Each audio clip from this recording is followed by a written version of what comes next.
So, election day is now underway in the US. Let's take a look at key policy areas for Donald Trump and Kamala Harris and how they differ on certain issues. Allan Behm is the Director of the International and Security Affairs Program at the Australia Institute, and he joins us now from Canberra. Allan Behm, welcome. So there's been so much white noise over the past couple of months. We just wanted to have a good chat on the substance of policy. What are they promising on the economy? Well, good afternoon, Joe. They're promising quite different things on the economy. Both of them are, of course, trying to keep taxes down. That's a sort of a signature policy in the United States at this stage. But I think Donald Trump is looking to improve the ability of Americans to spend. He wants to cut public spending very considerably. He wants to cut funding in Ukraine. He would like to cut a bit of funding into the Middle East. On the other hand, Kamala Harris would like to see an improvement in services for Americans, while at the same time perhaps increasing taxes a bit for corporations and for the rich. But she also wants to see reduced funding into the Middle East and to Ukraine, and would like to bring the war in Ukraine to a pretty close end. So they're different, but they're still focused very much on keeping taxes down and keeping public spending down. But either way, debt's going to blow out pretty badly. That's a big risk, and in fact, debt at the moment is just a shade under being equal to GDP, and over the next few years it will exceed GDP, which means that between the two of them, I think the debt forecast on Kamala Harris's spend is about $4 trillion, on Trump's spend about $8 trillion. They're pretty significant amounts of money. I mean, they're bigger than the Australian GDP, but I think by and large, Harris has got a more disciplined approach to America's budget. Trump's, I think, less so. So we've heard so much from Donald Trump about the border and immigration. What are their pledges on the border? Well, Trump, of course, wants to send all undocumented border crossers back. I mean, there's about 11 million of those. And some of the calculations on that would suggest that it would cost about $20 billion per million people that are sent back. I mean, it's probably not achievable. The real problem, I think, with policies on border, and particularly on so-called illegal refugees in America, is that the vast majority of undocumented people working in America actually work in the economy and in the export economy. So to move them out would in fact have immediate economic consequences for industries that Americans are themselves not all that keen to work in. Industries like meat packing, for example. And so it's no simple thing, I think, to change immigration rules in the United States without looking at the economic consequences.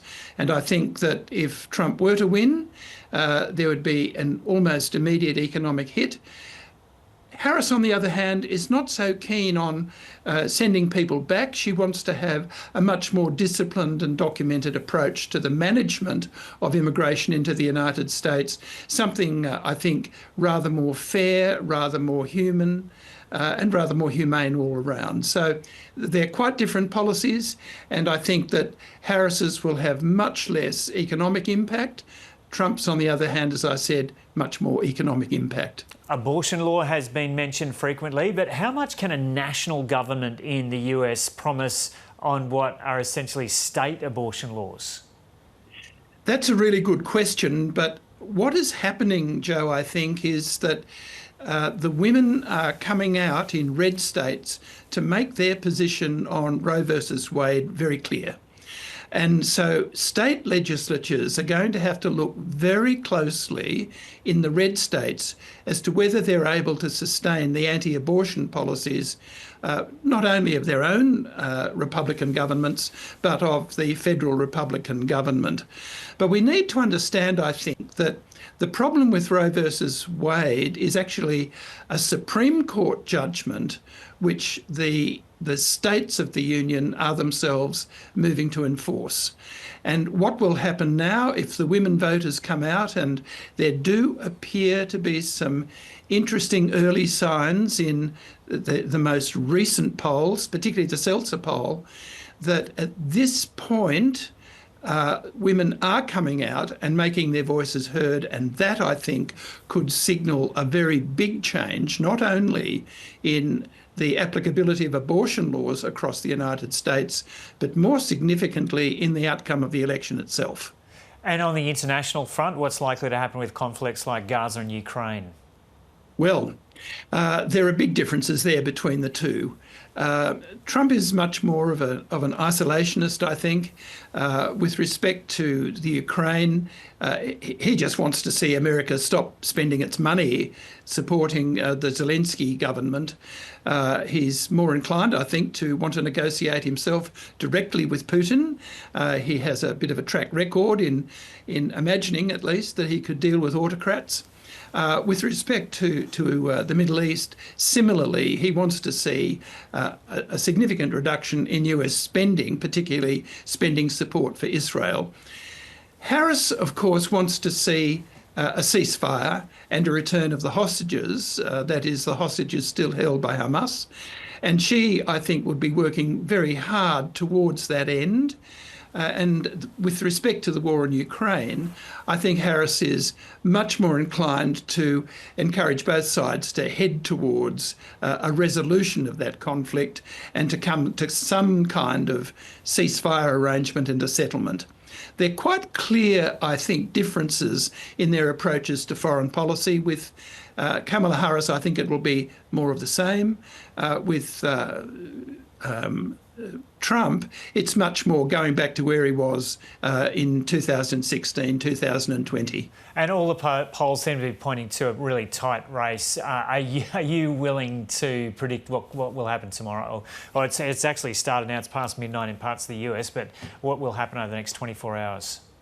Oh, gosh, that's a good question, Joe. I'm full of hope. Until now, though, I hadn't seen the most recent polls, and while I had plenty of hope, not a lot of optimism. I'd have to say, though, just today, I've become a much more optimistic about a Harris victory in this election. And while I can't predict it, I think that the current signs in the swing states, where Harris, on reputable polling, is leading in 5 of the 7, she's equal in 1, and behind only in Arizona, I think that's looking pretty good for her.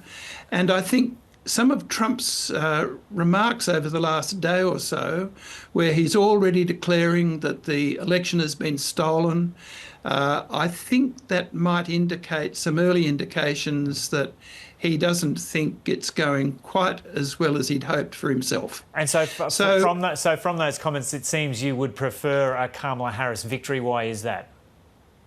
Well, I think because that's better for America. She is much more balanced, I think, in her approach to the 4 issues you've just raised this afternoon: the economy, immigration, certainly international policy issues.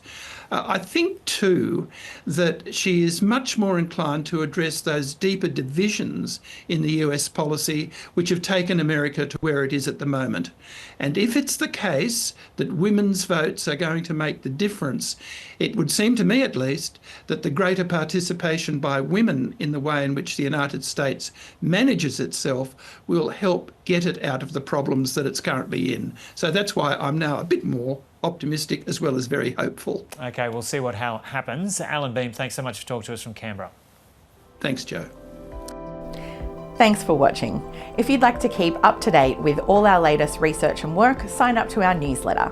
Delivered every fortnight, it includes behind-the-scenes updates from Richard Dennis, an exclusive cartoon from Judy Horacek, details for our upcoming events and webinars, as well as explainers, graphs, and not to mention the latest cutting-edge research and analysis from the team here on the key issues that are facing Australia.